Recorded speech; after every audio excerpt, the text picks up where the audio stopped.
আমরা আবারও এটা হচ্ছে ঘোষ। হ্যাঁ, আমরা জানি যে ঘোষ নেই, কিন্তু এখানে আমরা দেখতেছি ভূতের কিছু প্রমাণ পাওয়া যাচ্ছে। আমরা পাচ্ছি আমরা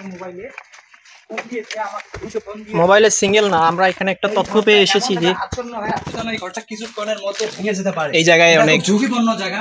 এই জায়গাটা দেখেন, এই জায়গাটা কিরকম যেন আমার মনে হলো যে কেন জানি ওখানে ভূত আছে, একটা কি যেন নাড়াচাড়া করতেছে। দেখেন এখানে অবস্থা, দেখেন ভয়ঙ্কর অবস্থা।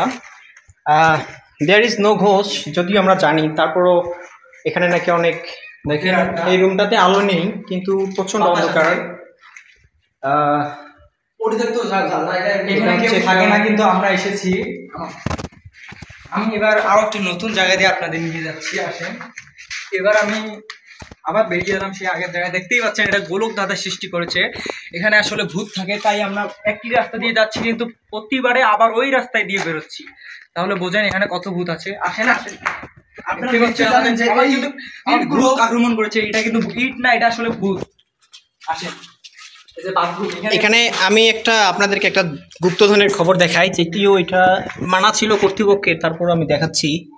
দেখেন এর ভিতরে একটা বড় একটা সুড়ঙ্গ আছে, ওটা দেখা যাচ্ছে এই মুহূর্তে। ওটা আমাদের ইয়ে না, আমার এখানে এটা বাথরুম ভাই, এটা বাথরুম। এখানে আমি দেখছিলাম মাঝে, এর ভিডিও করার আগে কয়েকদিন আগে দেখছিলাম ভূত ছিল কয়েকটা। আসেন,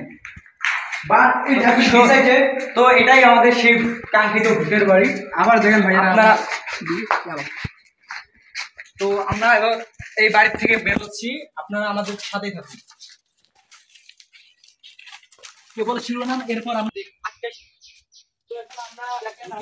বাইরে আছি। এটা দেখছেন খুবই ভয়ঙ্কর, এত ভয়ঙ্কর জায়গা হয় না। আপনারা দেখতেছেন এই কচু গাছটার বয়স কমপক্ষে হলো 3 মিলিয়ন বছর।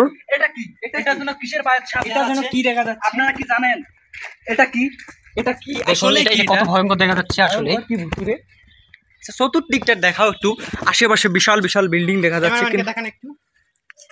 ক্যামেরাম্যানকে একটু দেখাবো, কারণ ক্যামেরাম্যান অনেকক্ষণ যাবত খাটতেছে। যে ভূতের বাড়ির সামনে, যে সামনে ওই জায়গায় ক্যামেরাম্যান তো ধরে জায়গা দেখা যাচ্ছে, ওইখানে এখানে নাকি গুপ্তধন। আমি একটু জুম করে দেখানোর চেষ্টা করতেছি। আমি যাওয়ার চেষ্টা করতেছি ওই জায়গায়। এই বাল ছিঁড়ে কিন্তু ঢুকতেছে, কিন্তু এই বাল ছিঁড়ে কিছুই পায় না। আর যা করার আমরাই করি সব সময়। আমি জানতাম না এখানে আমরা বাইরে হব। ক্যামেরাম্যানকে আবার ক্যামেরাটা ধরিয়ে দিচ্ছি। কত কষ্ট হচ্ছে। তো আমরা বাইরে হচ্ছি। দেখেন আমরা কত কষ্ট করছি, এখানে আমাদের গাড়ি নিয়ে আসতে দেয় না, তাই আমরা আমাদের সাইকেল নিয়ে আসছি। এখানে গাড়ি নিয়ে আসা নাকি নিষেধ, তাই আমরা সাইকেল নিয়ে এসেছি।